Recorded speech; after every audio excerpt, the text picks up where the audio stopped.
Olá pessoal, tudo bem com vocês? Voltamos aqui no nosso podcast Robson Almeida Educação para hoje falarmos sobre a Instrução Normativa GM-MTE de número 6, de 17 de setembro de 2024, que dispõe sobre a implementação da Lei 14.611 de 13 de julho de 2023, aquela que trata da igualdade salarial e de critérios remuneratórios entre homens e mulheres, regulamentado pelo Decreto 11795 de 23 de novembro de 2023 e pela Portaria MTE 3714 de 24 de novembro de 2023. Em tese, essa instrução normativa é exatamente instruir, informar a todos como vai se comportar esse segmento dessa lei, como é que se dará as fiscalizações, como os empregadores vão poder, por exemplo, gerar os relatórios, publicar, gerar algum tipo de consulta.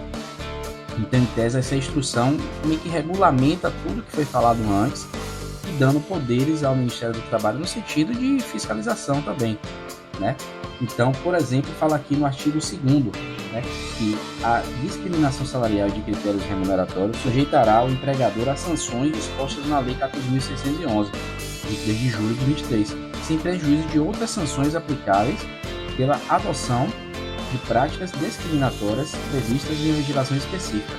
E aí no artigo 3º fala: para os fins dessa instrução normativa, considera-se relatório de transparência salarial e de critérios remuneratórios, documento que contém informações sobre o número de trabalhadores por sexo, remuneração, média e critérios remuneratórios, e plano de ação para mitigação da desigualdade salarial, documento que detalha medidas, metas e prazos para eliminar desigualdades salariais.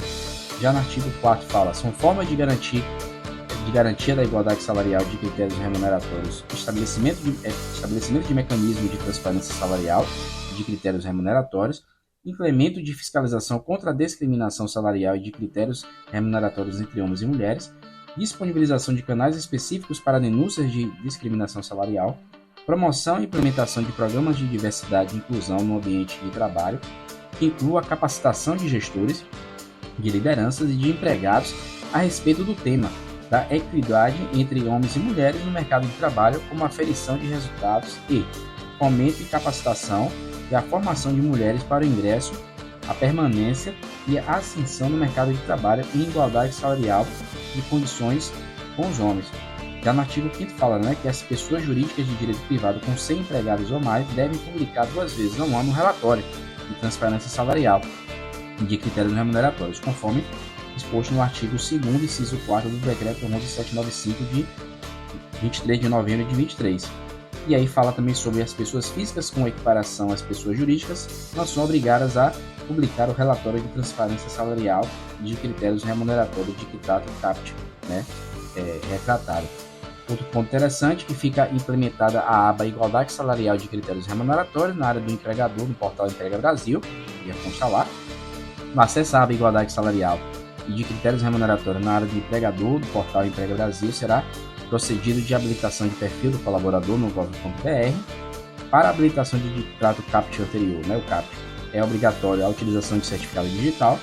O representante legal da empresa deve vincular o cadastro das pessoas físicas CPF do colaborador na plataforma para acesso. Caberá ao representante legal ou ao colaborador devidamente habilitado responder ao questionário de igualdade salarial.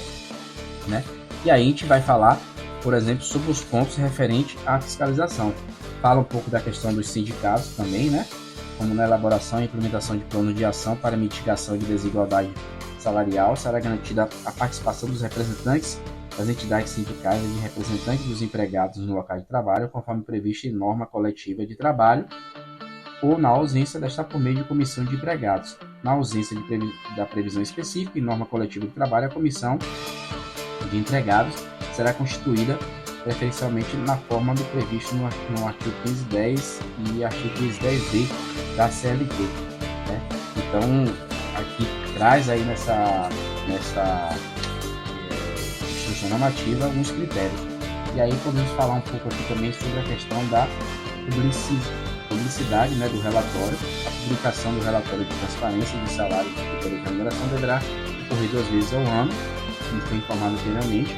A divulgação dos relatórios pelos empregados. O relatório de transparência, deve ser pesquisado nos sítios eletrônicos das empresas, redes sociais ou instrumentos similares que garantam a ampla divulgação aos trabalhadores e ao público em geral para ter acesso a estas informações. E aí vamos falar aqui da fiscalização, por exemplo. O auditor fiscal do trabalho procederá às fiscalizações de sua competência nos termos do disposto da Lei nº 10.593 de 6 de dezembro de 2002 e na Lei 14.611 de 3 de julho de 2023. O auditor fiscal do trabalho notificará os estabelecimentos para que comprovem o cumprimento do dever de dar publicidade ao relatório. O relatório de transparência salarial de critérios remuneratórios é subsídio para a atuação do auditor fiscal do trabalho. Então, claro, dentro do capítulo 5 aqui da fiscalização, falamos aí de alguns artigos, né? E aí, claro, a própria portaria aí vai estar, a instituição normativa no caso, vai estar disponível também no sítio eletrônico para que os empregadores tenham acesso, os advogados, etc., os profissionais da área de RH e departamento pessoal, para poder ler de forma ampla. Então, mais uma novidade aí, foi publicada no dia 17 de setembro de 2024. E aqui, envolve somente educação, seguindo aí o passo de poder também divulgar aí para a sua rede que segue e acompanha o podcast aí, né? No Deezer, no Spotify, no Apple Podcast e também no Amazon Music. Pessoal, ficamos aqui e até a próxima.